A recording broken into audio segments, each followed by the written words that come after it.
Hello friends, welcome to so happy. வாங்க இன்றைக்கி என்ன வீடியோவில் பார்க்க போகிறோன்னா சூப்பரான அருமையான வெந்தய சாப்பாடு எப்படி செய்யுதுன்னு பார்க்கலாம். பிரேக்ஃபாஸ்ட்டுக்கு அண்ட் லஞ்சுக்கும் சேர்த்து தாங்க இன்றைக்கி நான் சமைக்க போகிறேன்.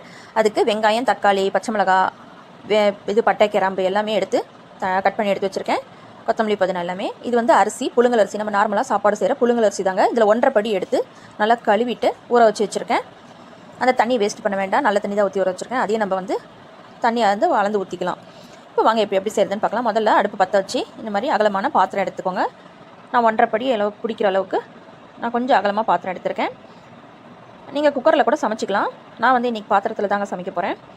இப்போ இதுக்கு தேவையான அளவு எண்ணெய் சேர்த்திக்கலாம். கடலெண்ணெய் ஒரு 75 ml சேர்த்திக்கோங்க. பாருங்கள், இந்த அளவுக்கு எண்ணெய் சேர்த்துட்டு எண்ணெய் சூடு இருந்ததும் இதில் நான் எடுத்து வச்சுருக்கிறேன் 3 பிரிஞ்சி இலை, ஒரு 3 பட்டை, 2 கிராம்பு, ஒரு ஏலக்காய் எல்லாமே சேர்த்துட்டு பொரிஞ்சு வர வரைக்கும் வெயிட் பண்ணுங்கள். எண்ணெய் சூடு இருந்த பிறகு போட்டிங்கன்னா தான் நல்லா பொரிஞ்சு வரும். இப்போ பாருங்கள், அது பொரிஞ்சு வரும்போது இப்போ நான் வந்து வெந்தய சாப்பாடு, இது வெந்தயம் சாப்பாடுன்றதுனால கொஞ்சம் வெந்தயம் சேர்த்திக்கோங்க. நல்லாயிருக்குங்க, கசக்கெல்லாம் கசக்காது. எண்ணெயில் லைட்டாக ஃப்ரை பண்ணி விட்டுருங்க, நல்லாயிருக்கும். வெந்தயம் வந்து ஒரு 2 டீஸ்பூன் அளவுக்கு நான் எடுத்திருக்கேன். டேபிள் ஸ்பூன் அளவுன்னு பார்த்தீங்கன்னா 1.5 டேபிள் ஸ்பூன் அளவுக்கு எடுத்திருக்கேன். எடுத்து அது ஃபஸ்ட்டு வெந்தயத்தை சேர்த்துட்டு அதுக்கப்புறமா சீரகம் 1 டேபிள் ஸ்பூன் அளவுக்கு சேர்த்திக்கோங்க. சீரகமும் அந்த வெந்தயமும் நல்லா எண்ணெயிலே பொரிஞ்சு வரட்டும். பாருங்கள், நல்லா பொரிஞ்சு வந்துருச்சு. இப்போ கட் பண்ணி வச்சுக்கிற பெரிய வெங்காயம் 2 வெங்காயம் கட் பண்ணி வச்சுருக்கேன். பச்சை மிளகா 5 பச்சை மிளகா நான் எடுத்து வச்சுருக்கேன் காரத்துக்கு. வேறு காரம் மிளகாத்தூள் நம்ம போட போகிறதில்ல. பாருங்கள், பெரிய வெங்காயத்தை 2 வெங்காயத்தை நீல வாக்கில் கட் பண்ணி வச்சுருந்தேன். அதையும் சேர்த்துட்டு பச்சை மிளகாயும் சேர்த்துட்டு நல்லா வதக்கி விடுங்க. வெங்காயம் கொஞ்சம் நல்லா வதங்கி வரணுங்க. பாருங்கள், நல்லா இந்த அளவுக்கு வதங்க விட்டுருங்க. கொஞ்சம் உப்பு சேர்த்திக்கோங்க, கொஞ்சம் குயிக்காக வதங்க ஆரம்பிக்கும். நான் வந்து 1 டேபிள் ஸ்பூன் அளவுக்கு கல் உப்பு சேர்த்திக்கிறேங்க. உப்பு சேர்த்துட்டு நல்லா வதக்கி விடுங்க. பாருங்கள், குயிக்காக இந்த அளவுக்கு உப்பு சேர்த்துனிங்கன்னா இந்த அளவுக்கு வதங்கி வந்துடும். இது போதுமான அளவாக இருக்கும். ரொம்ப சவக்க வதங்கணும்னு அவசியம் இல்லைங்க, இது கரெக்டாக இருக்குது. இப்போ இதுக்கு தேவையான இஞ்சி பூண்டு பேஸ்ட்டு சேர்த்திக்கலாம். பூண்டு பேஸ்ட்டு 2 டேபிள் ஸ்பூன் அளவுக்கு சேர்த்திக்கோங்க. இஞ்சி பேஸ்ட்டு 1 டேபிள் ஸ்பூன் அளவுக்கு சேர்த்துனா போதும். இதை சேர்த்துட்டு பச்சை வாசம் போகிற அளவுக்கு நல்லா கிளறி விட்டுருங்க. பாருங்கள், நல்லா கிளறி விடுங்க. அடி பிடிக்காமல் அடுப்பை மீடியம் ஃப்ளேமில் வச்சு நல்லா கிளறி விடுங்க. ஒரு 10 செகண்ட் 20 செகண்ட் போல் நல்லா கிளறி விட்டிங்கன்னா கரெக்டாக இருக்கும். இப்போ நான் பொடியாக கட் பண்ணி வச்சுருக்கிறேன் ஒரு தக்காளி, ரொம்ப பொடியாக இல்லைங்க, ஒரு நார்மலாக ரஃபாக கட் பண்ணி வச்சுருக்கேன். ஒரே ஒரு தக்காளி மட்டும் எடுத்து கட் பண்ணி வச்சுருக்கேன். அதையும் சேர்த்துக்கலாங்க. அதையும் சேர்த்துட்டு நல்லா கலந்து விடுங்க. கலந்து விட்டுட்டு நான் தண்ணி அளந்து ஊற்றிட்டுங்க. கொஞ்சம் கொத்தமல்லி, புதினா கட் பண்ணி எடுத்து வச்சுருந்தேன் பார்த்தீங்களா, அதையும் சேர்த்துட்டு கொஞ்சம் ஒரு 2 டேபிள் ஸ்பூன் அளவுக்கு தயிர் சேர்த்திருந்தேன். தயிரையும் சேர்த்துட்டு அது வீடியோ கட் ஆகிடுச்சு. அதை சேர்த்துட்டு இப்போ தண்ணி நான் அளந்து ஊற்றிருக்கேன். அதாவது 1.5 படி அரிசி எடுத்திருக்கேன். அதுக்கு 3 படி தண்ணி அளந்து ஊற்றிருக்கேன். ஏற்கனவே ஒரு படி ஊற்றினதை நான் வீடியோ கட் ஆகிடுச்சின்னு சொன்னேன் இல்லைங்களா, அதில் கட் ஆகிடுச்சு. இப்போ 2 படி, மொத்தம் 3 படி தண்ணி சேர்த்துட்டு ஒரு 1/2 டீஸ்பூன் போல் மஞ்சத்தூள் சேர்த்திக்கோங்க. மஞ்சத்தூள் சேர்த்துட்டு நல்லா கலந்து விட்டுட்டு இப்போ தட்டு போட்டு முடிக்கலாங்க. தண்ணி கொதி வர வரைக்கும் வெயிட் பண்ணுங்கள். பாருங்கள், இந்த மாதிரி தட்டு திறந்து பார்த்தீங்கன்னா நல்லா தண்ணி கொதி வந்துட்டுருக்குது. இப்போ இது கரெக்டாக இருக்கும். இப்போ இதில் வந்து அரிசி நம்ம ஊற வச்சு வச்சுருக்கோம் பார்த்தீங்களா, அந்த அரிசியை தாங்க தண்ணி தாங்க நான் வடித்து சேர்த்துனேன். அதை நான் வீடியோ கட் ஆகிடுச்சு, அதனால தான் உங்கள்கிட்ட நான் சொன்னேன். நான் ஏற்கனவே சொல்லியிருந்தேன், அரிசியை நல்லா கழுவிட்டு ஊற வச்சு வச்சுருங்க. அந்த தண்ணி வந்து நல்ல தண்ணி ஊற்றி ஊற வைங்க. அந்த தண்ணி வேஸ்ட்டு பண்ணாமல் நீங்கள் வந்து அந்த தண்ணியவே நீங்கள் இதில் சேர்த்திக்கலாம். இப்போ நல்லா அரிசி தண்ணி வந்து ஓரளவுக்கு நான் வந்து எடுத்துருந்தேன். கொஞ்சம் கீழாக்காக இருக்கிற தண்ணி மட்டும் நின்றுச்சு. அதை மட்டும் லைட்டாக வடிச்சிட்டு நீங்கள் மீதி அரிசி சேர்த்திருங்க. இது நார்மலாக புழுங்கரிசி, நீங்கள் பச்சரிசியில் கூட செய்யலாம். இப்படி பிரியாணி அரிசி, பாசுமதி ரைஸில் கூட செய்யலாம். நான் வந்து வீட்டில் எப்போவுமே நார்மலாக புழுங்கரிசி, அந்த புழுங்கரிசி வச்சு தான் நான் இன்றைக்கி செஞ்சிட்ருக்கேன்.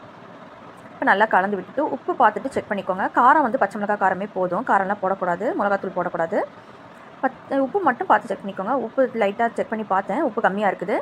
நான் வந்து 1 டேபிள் ஸ்பூன் அளவுக்கு தான் கல்லுப்பு சேர்த்துருந்தேன். இன்னும் ஒரு 1/2 டேபிள் ஸ்பூன் அளவுக்கு கல்லுப்பே சேர்த்திக்கிறேன். சேர்த்துட்டு இதை நல்லா கலந்து விட்டுருங்க. அருமையான வெந்தய சாதம் சூப்பராக இருக்குங்க. பாருங்கள், இந்த மாதிரி நல்லா கொதி வர்ற வரைக்கும் நல்லா கலந்து விட்டுட்டு, இது புழுங்கரிசின்றதுனால உங்களுக்கு அவ்வளோ சீக்கிரம் குலையாதுங்க, பயப்பட வேண்டாம். இது தட்டு போட்டு மூடிடுங்க. ஒரு 2-3 நிமிஷம் நல்லா அந்த தண்ணி வந்து வெந்து வரட்டும், சுண்டி. பாருங்கள், மூடி திறந்து பார்த்தா தண்ணி ஓரளவுக்கு சுண்டி வந்துட்டுருக்குது. அடி பிடிச்சிருக்கான்னு கிளறி பார்த்துங்க. இடையில ஒரு தடவை கிளறி பாருங்கள். ஆனால் அடியெல்லாம் பிடிக்கல, தண்ணியும் வந்துட்டு நம்மளுக்கு இருக்குது கொஞ்சம். இப்போ இது கரெக்டான பக்குவமாக இருக்கும் தம்முடுறதுக்கு. மெதுவாக ஒரு பறக்கை எடுத்து அப்படி நசுக்கி பாருங்கள், இது கரெக்டாக இருக்குது. இப்போ தம் விட்டிங்கன்னா சரியாக இருக்கும். இதில் இருக்கிற தண்ணியெல்லாம் அப்சர்வ் பண்ணிக்கும், கரெக்டாக இருக்கும். இது புழுங்கரிசின்றனால அவ்வளோ சீக்கிரம் குலையாதுங்க, பயப்பட வேண்டாம். பச்சரிசியாக இருந்தால் தான் கொஞ்சம் குழஞ்சி வரும். இப்போ இதெல்லாம் ஃபுல்லாக சரி பண்ணி விட்டுருங்க. சைட்லலாம் ஃபுல்லாக ஓரத்தெல்லாம் ஃபுல்லாக சரி பண்ணி விட்டுட்டு நம்ம இப்போ ஒரு தட்டு போட்டு தம் விட்டுக்கலாம். தட்டு போட்டு மூடிட்டு கரெக்டாக ஏர் வந்து வெளியே போகாத மாதிரி தட்டு கரெக்டாக போட்டுக்கோங்க. இது வந்து அடி பிடிக்காமல் இருக்கிறதுக்கு வந்து நான் வந்து இது இறக்கி வச்சுட்டு நான் என் பக்கத்து அடுப்பில் வந்து தோசைக்கல் எப்போவுமே பிரியாணிக்கு இதுக்கெல்லாம் நான் தோசைக்கல் வச்சு அடி பிடிக்காமல் இருக்கிறதுக்கு தம் விடுவேன். அந்த மாதிரி தோசைக்கல்லை நான் சூடு பண்ணி வச்சுருந்தேன். அதை வந்து இந்த அடுப்பில் வச்சுட்டேன். பாருங்கள், உங்களுக்கு நல்லா நான் ஏற்கனவே சூடு எத்தனை கல்லை தான் நான் பக்கத்தில் தூக்கி வச்சேன். இப்போ இதை வச்சுட்டு நம்ம இறக்கி வச்ச அந்த சாப்பாடு டெக்ஸாவை தூக்கி மறுபடியும் இது மேலே வச்சுட்டு நல்லா கரெக்டாக இருக்குதான்னு பார்த்துக்கோங்க. தட்டு சரியாக இருக்கணும். இதுக்கு மேலே வெயிட் வச்சுருங்க. ஒரு தண்ணி பாத்திரம் ஊற்றி நல்லா வெயிட்டாக இருக்கிறதா வச்சுக்கலாம். நான் வந்து இந்த மாதிரி இடிக்கல் தான் வச்சுருக்கேன். வெயிட்டாக அப்போ தான் நம்மளுக்கு வந்து தட்டு நகராமல் இருக்கும். ஆவியும் ஃபுல்லாக வெளியே போகாமல் நம்மளுக்கு தம்மாகி வரும். இப்போ இந்த மாதிரி தம்மை விட்டுட்டு ஒரு 10 நிமிஷம் நல்லா தம்மா விட்டுங்க. அட்லீஸ்ட் ஒரு 15 நிமிஷம் இருந்தால் கூட பரவாயில்ல. நல்லா தம்மான பிறகு பார்க்கலாங்க. பாருங்கள், நல்லா ஃபுல்லாக தம் ஆகிடுச்சு. ஒரு 15 நிமிஷம் போல் ஆகிடுச்சு. அடுப்பை ஆஃப் பண்ணிட்டேன். நீங்கள் அடுப்பை தைரியமாக ஆஃப் பண்ணலாம், பயப்பட வேண்டாம். நல்லா தம்மாக இருக்கும்.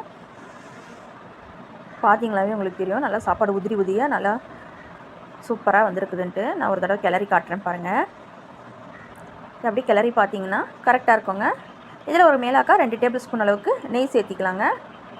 கடைசியாக நெய் சேர்த்தினிங்கன்னா டேஸ்ட்டு நல்லாயிருக்கும். அதுக்காக நல்லா கிளறி விடுங்க. பாருங்கள், சூப்பராக நம்மளுடைய வெந்தய சாதம் ரெடி ஆகிடுச்சு. அவ்வளோதாங்க. நல்லா ஒரு தடவை கிளறி விட்டிங்கன்னா போதும். அடியெல்லாம் பிடிச்சிருக்காது, பயப்பட வேண்டாம். சாப்பாடும் நல்லா வெந்து வந்திருக்குது, கரெக்டாக இருக்குது. இப்போ இதை ஒரு பிளேட்டில் சர்வ் பண்ணிவிட்டு பார்க்கலாங்க. அவ்வளோதாங்க, சூப்பராக நல்லா ஹெல்த்தியான ஒரு பிரேக்ஃபாஸ்ட் அண்ட் லன்ச் ரெசிபி ரெடிங்க. இதுக்கு வந்து சைட் டிஷ்ஷாக இன்றைக்கி வந்து நான் வந்து பிரண்டை சட்னி செஞ்சுருக்கேங்க. பிரண்டை சட்னி மட்டும் இல்லைங்க, வேறு எந்த சட்னி வேணாலும் வச்சு சாப்பிட்லாம். தூதுவளை சட்னி, புதினா சட்னி, கொத்தமல்லி சட்னி எல்லாம் வச்சு சாப்பிட்டிங்கன்னா அருமையாக டேஸ்ட்டாக இருக்கும். கத்திரிக்காய் தக்காளி கடைசலும் நல்லா அருமையாக இருக்குங்க. நீங்களும் ஒரு தடவை இந்த மாதிரி வெந்தய சாதம் செஞ்சு ட்ரை பண்ணி பாருங்கள். இந்த வீடியோ உங்களுக்கு பிடிச்சிருந்தா லைக் பண்ணுங்கள், ஷேர் பண்ணுங்கள், கமெண்ட் பண்ணுங்கள். மறக்காமல் நம்ம சோ ஹாப்பி சேனலை சப்ஸ்கிரைப் பண்ணிவிடுங்க. தேங்க்யூ.